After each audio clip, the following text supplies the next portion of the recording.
Hello बच्चों, कैसे हो सभी लोग। आशा करता हूँ आप लोग बहुत ही अच्छे होंगे। तो dear teacher and dear parents, अगर आप लोगों को ये वीडियो पसंद आता है तो प्लीज़ वीडियो को लाइक कीजिए, शेयर कीजिए एंड चैनल को अवश्य सब्सक्राइब करिए। ओके, ठीक है बच्चों, हम स्टार्ट करते हैं। आज है पाठ 16। पाठ का नाम है विजय पथ, ऐसा रास्ता जिस पर केवल जीत है। ठीक है, विजय पथ। ये कहानी है एक खरगोश और कछुआ की बच्चों। ये कहानी है एक खरगोश और एक कछुआ की। ठीक है, उनके संघर्ष की कहानी है, उनके उनके मेहनत की कहानी है यह। ठीक है, तो आगे क्वेश्चन हम लोग, ये कहानी तो हम लोग बहुत ही बार पढ़े हैं। क्यों? क्योंकि इसमें क्या करता है, इसमें कछुआ अपनी रास्ता को जीत लेता है और खरगोश क्या करता है, हार जाता है। क्यों हार जाता है? अपने ऊपर घमंड करके। ठीक है, तो हम प्रश्न कर लेते हैं बच्चों। पहले ये देख लेते हैं कि चित्र में क्या दिखाई दे रहा है। तो आप चित्र में क्या देख रहे हैं? तो चित्र में हमने देखा कि एक खरगोश देखा, कछुआ देखा, एक बड़ा वृक्ष देखा और सुंदर दृश्य देख रहे हैं। और एक और भी हम देख ले रहे हैं, चिड़िया भी उड़ रही थी, बहुत कुछ था, लेकिन मैंने छोटे संदर्भ में इसको लिखा है। ठीक है, तो आप लोग देख करके इसको लिख लीजिए। दूसरा क्वेश्चन है यहाँ पर क्या है, चित्र को देखकर कहानी के लिए उपयुक्त शीर्षक बताइए। उपशीर्षक का मतलब बच्चों ये होता है कि उसका पाठ क्या होना चाहिए। जैसे आप कुछ भी देख रहे हैं तो उसका कुछ पाठ होना चाहिए। तो यहाँ पर इसे हम लिख दिए हैं कि कछुआ और खरगोश, धैर्य और मेहनत। मैंने इसलिए लिखा है, धैर्य कौन बनाए रखता है? कछुआ धैर्य बनाता है और मेहनत भी बनाता है, क्योंकि जो धैर्य करता है और जो मेहनत करता है सफलता उसी को प्राप्त होती है। और कुछ दिनों के लिए मेहनत करना और कुछ दिनों के लिए धैर्य बनाए रखना, यह किसी भी कार्य की सफलता का परिचायक नहीं। ठीक है, तो मैंने यहाँ पर लिख दिया है। अब मैंने दूसरा और तीसरा लिख दिया है, आप लोग देख करके इसको अच्छे से भर लीजिए। ठीक है बच्चों, यहाँ पर पहला देख लीजिए, दूसरा देख लीजिए, तीसरा देख लीजिए। ठीक है, तो हम अब आगे बढ़ जाते हैं।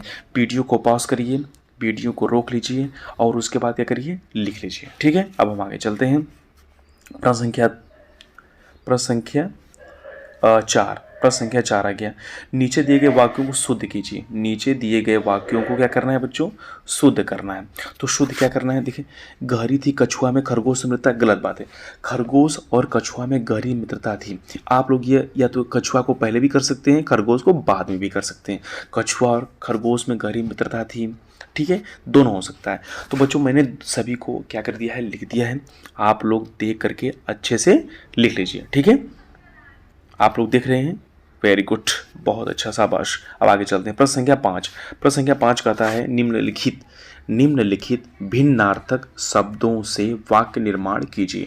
तो यहाँ पर मुझे शब्द मिले हैं, यहाँ पर देखो भिन्नार्थक शब्द देंगे। ये जो शब्द मुझे मिले हैं भिन्नार्थक देंगे। देखो तेज मतलब क्या होता है, दो तेज दिया है, एक कुल दिया है और एक कनक दिया है, दो कनक दिए हैं। दो तेज दिया है, दो कुल दिया है और दो कनक दिया है, लेकिन दोनों के अर्थ अलग अलग हैं। देखो तेज मतलब यहाँ पर होशियार दिया है, तेज मतलब धारीदार दिया है। यहाँ कुल का मतलब योग दिया है, कुल का मतलब खानदान दिया है। कनक मतलब स्वर्ण दिया है और कनक मतलब क्या दिया है, धतुरा दिया है। तो यहाँ पर देखो मैंने क्या लिखा है, मैंने यहाँ पर एक वाक्य बनाए हैं, सबको देख लीजिए। तेज मतलब सृष्टि कक्षा में सबसे तेज है। तेज मेरा चाकू बहुत तेज है। कुल कक्षा में कुल कितने बच्चे हैं? कुल नेहरू जी रईस कुल से थे। कनक स्त्रियों की प्रिय वस्तु कनक होती है। हाँ, जितने भी टीचर्स मैडम लोग हैं मेरी बात का बुरा मत मानिएगा। ये केवल मैंने मजाकिया अंदाज में लिखा है। तो स्त्रियों की प्रिय वस्तु क्या होती है? कनक होती है, सोना होती है। उनको अगर महिलाओं को सोना मिल जाए तो उससे बड़ी उपलब्धि उनको कुछ है ही नहीं। ठीक है, चलो आगे देखते हैं। कनक मतलब एक धतूरा होता है। तो ये जो शिव जी हैं, भगवान शंकर जी हैं, उनको यह कनक पसंद है। क्योंकि वही तो हम लोग चढ़ाते हैं, धतूरा चढ़ा देते हैं, बताइए, कुश ले आते हैं, पानी चढ़ा देते हैं, वहीं में वो खुश, एकदम गांजा वाजा में खुश जाते हैं हमारे शिव शंकर जी। चलो आगे चलते हैं बच्चों। अब मुझे ये चित्र देखना है, हम लोग ये चित्र देखेंगे। देखो यहाँ पर कितने चित्र बनाए गए, 1 2 3 4 5 6 चित्र। देखो अब यहाँ पर चित्र देखो सभी लोग। यहाँ पर महिला रोटी बना रही है, यहाँ चूहा है और एक मेढक है। अब देखो क्या होता है, या फिर यहाँ रोटी खा रहे हैं। तो बच्चों यह करना है, इसी चीज़ को हमने क्या किया, लिख लिया है। ठीक है ना। देखो यहाँ पर मैंने क्या लिखा है, चित्र के आधार पर घटनाक्रम को समझते हुए एक कहानी बनानी है। एक क्या मैंने कुछ बनानी है, कहानी बनानी है और उसे अपने शब्दों में लिखिए। ठीक है, तो मैंने इसको देखो लिखा है। मैंने क्या लिखा है इसको, एक औरत चूल्हे पर रोटियां बना रही थी। दूर बैठा चूहा और मेढक रोटी चुराने के बारे में बात कर रहे थे। तभी उसके मन में एक तरकीब सूझी। मेढक औरत के पास जाकर टर टर करने लगाता है। औरत मेढक को मारने झपटी। मेढक भागने लगा और औरत उसके पीछे दौड़ी।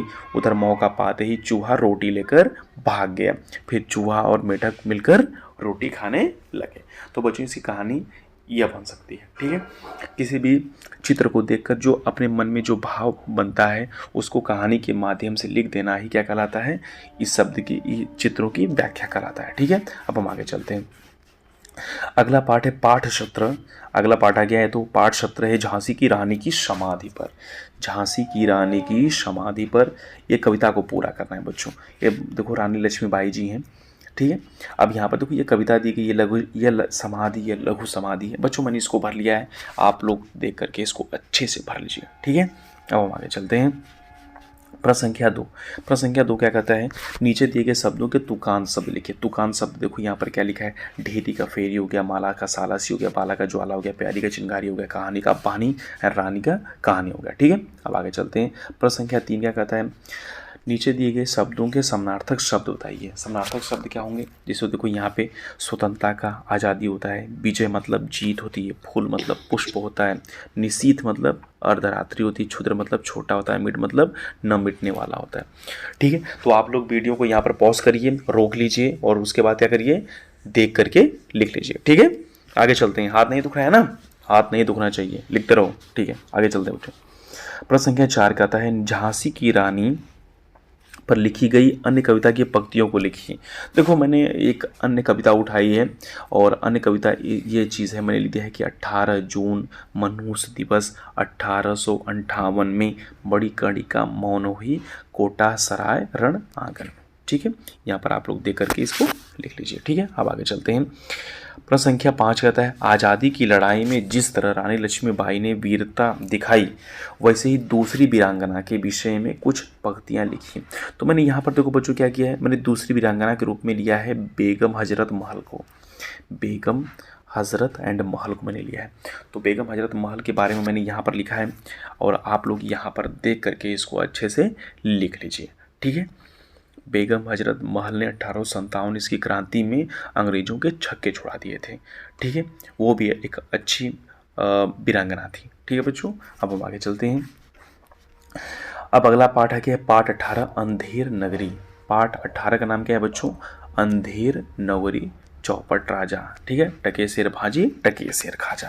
ठीक है, आगे चलते हैं। प्रश्न संख्या 1 कहता है, इसमें एकांकी का नाम अंधेर नगरी क्यों रखा गया है। तो देखो यहाँ पर लिखा है मैंने, क्योंकि वहाँ का राजा अनभूस था, वहाँ सभी चीज़ों का एक ही भाव था, वहाँ न्याय और अन्याय में कुछ भी अंतर नहीं था। तो मैंने यहाँ पर लिख दिया है, इसीलिए इसको हम क्या कहते हैं, अंधेर नगरी कहते हैं। ठीक है, वहाँ का राजा थोड़ा सनकी था, पागल था, उसको नहीं पता था क्या करना है क्या नहीं करना है। प्रश्न संख्या 2 देखो बच्चों, नीचे दिए गए शब्दों का उनके समानार्थी शब्दों से मिलाकर करिए। समानार्थी मतलब उसके अर्थ यानी पर्यायवाची शब्द होते हैं, जैसे कहते हैं। देखो यहाँ पर मैंने मिलाया है सभी को, दान का मतलब खैरात हो गया, यहाँ पर मैंने सबको मिला दिया है बच्चों, आप लोग देख करके इसको अच्छे से लिख लीजिए। ठीक है, अब हम आगे चलते हैं। प्रश्न संख्या 3 कहता है, नीचे दिए गए संज्ञा शब्दों को संबंधित विशेषण के साथ जोड़िए। ये जोड़ने का मतलब ये होता है बच्चों, जब हम लोग किताब पढ़ेंगे, जब हम लोग वाटिका किताब पढ़ेंगे तो किताब में जो जिस कैरेक्टर का, जिस चरित्र का जिस तरह से है उसके आधार पे हम लोगों को क्या करना है, विशेषण जोड़ना है। जैसे महंत क्या था, महंत मोटा था, कोतवाल दुबला था, राजा न्यायप्रिय होना चाहिए, मिठाई स्वादिष्ट होनी चाहिए, गठरी भारी होती है। ठीक है, मैंने यहाँ पर मिला दिया, आप लोग देख करके इसको अच्छे से लिख लीजिए। ओके, हम आगे चलते हैं। प्रश्न संख्या 4 क्या कहता है, नीचे दिए गए शब्दों में ता प्रत्यय जोड़कर, प्रत्यय क्यों जुड़ता है लास्ट में, अंतिम में प्रत्यय जुड़ता है, अंतिम में प्रत्यय जुड़ता है और उपसर्ग पहले जुड़ता है। उपसर्ग कहाँ जुड़ता है, पहले जुड़ता है, उपसर्ग पहले जुड़ता है और प्रत्यय बाद में जुड़ता है। ठीक है, ठीक है। देखो मानव का मानवता हो गया, अपराधी का अपराधीनता, स्वतंत्र का स्वतंत्रता हो गया, जागरूक का जागरूकता, बंधु का बंधुता, कुशल का कुशलता, एकता हो गया। ठीक है, आप लोग इसको वीडियो को पॉज करिए, then after you will write. Okay, आप लोग लिख लीजिए। ठीक है, प्रश्न संख्या 5। प्रश्न संख्या 5 क्या कहता है, भारतेंदु हरिश्चंद्र की अंधेर नगरी के अतिरिक्त, अंधेर नगरी कौन लिखा है, भारतेंदु हरिश्चंद्र जी ने लिखा था कि किसी एक रचना को पढ़िए और उसके विषय में लिखिए। अब भारतेंदु हरिश्चंद्र बिट्टू ने सत्य हरिश्चंद्र की एक रचना की है। सत्य हरिश्चंद्र में बताया गया है कि कैसे हम सत्यवादी रह सकते हैं। जैसे यहाँ पर चंद्र टरे सूरज टरे टरे जगत व्यवहार, पै दृढ़ श्री हरिश्चंद्र को टरे न सत्य विचार। इसमें सत्यवादिता की पराकाष्ठा की वर्णन किया गया है। ठीक है बच्चों, यहाँ पर आप लोग देख करके इसको लिख लीजिए। ठीक है, ओके, हम आगे चलते हैं। प्रश्न संख्या 6। प्रश्न संख्या 6 यह कहती है, नीचे दी गई तालिका को पढ़िए, वे वस्तुएं बाजार में जिस इकाई में मिलती हैं उसके सामने सही का निशान लगाइए। जैसे वस्तुएं, चावल किस में मिलता है, किलो मिलेगा, लीटर में थोड़ी मिलेगा। चावल डीजल लीटर मिलता है, आटा किलो मिलता है, केला नग, नग मतलब क्या होता है, एक जोड़, उसको काउंट कर सकते हैं। ठीक है, पेट्रोल लीटर मिलेगा। तो बच्चों मैंने यहाँ पर सभी को लिख दिया है, आप लोग देख करके इसको अच्छे से भर लीजिए। ठीक है, ओके, हम आगे चलते हैं। प्रश्न संख्या 7 क्या कहते हैं, निम्नलिखित शब्दों का अर्थ लिखकर उनका वाक्य प्रयोग कीजिए। अब देखिए, फिर धूमधाम का मतलब होता है उल्लासपूर्वक, इसका अर्थ लिखना है। फिर सृष्टि का विवाह उसके पिताजी ने धूमधाम से किया। ये सृष्टि बहुत पढ़ने में तेज है, तो सृष्टि का विवाह उसके पिताजी ने धूमधाम से कर दिए। आफत आना मतलब मुसीबत आ जाना, परेशानी आ जाना। तो बच्चों मैंने क्या कर दिया, यहाँ पर सब कुछ लिख दिया है और आप लोग देख करके लिख लीजिए। इसमें मैंने अपने बच्चों का ही नाम लिखा है। जैसे देखो सृष्टि हो गई, यहाँ पर सृष्टि का लिख दिया मैंने। फिर अर्ज करना रोहित हो गया, फिर यहाँ पर अंशिका हो गई। ठीक है, अब देखो दूसरा आफत आना, जब से रेंजर साइकिल ली है तब से आफत आ गई है। हाँ, रेंजर साइकिल खरीदोगे तो बिगड़ जाएगी करेगी, उसमें क्या है। 8वां देखो, नीचे दिए गए शब्दों के लिए आप अपनी भाषा में और कौन कौन से शब्द प्रयोग करते हैं लिखिए। जैसे यहाँ पर उर्दू शब्द होता है बच्चों, उर्दू शब्द हो गया, हिंदी शब्द हो गया, इंग्लिश शब्द हो गया, उसके बाद ऐसी बहुत भाषाएं हैं। ठीक है, फ्रेंच हो गई, सब बहुत है। ठीक है, आगे चलो। तो उर्दू जैसे कसूर हिंदी में हम लोग गलती बोल देते हैं, आफत मतलब मुसीबत बोल देते हैं, अर्ज मतलब अनुरोध करना होता है, हुक्म मतलब आदेश देना होता है। ठीक है, तो हमें लगता है यहीं पर यह क्लास यहीं पर समाप्त होती है और हमें आशा है और पूर्ण विश्वास है कि आप लोगों को ये वीडियो जरूर पसंद आया होगा। अगर आप लोगों को वीडियो पसंद आता है तो प्लीज़ मेरे चैनल को लाइक कीजिए, शेयर कीजिए और सब्सक्राइब कीजिए। ठीक है, ओके, बाय बाय।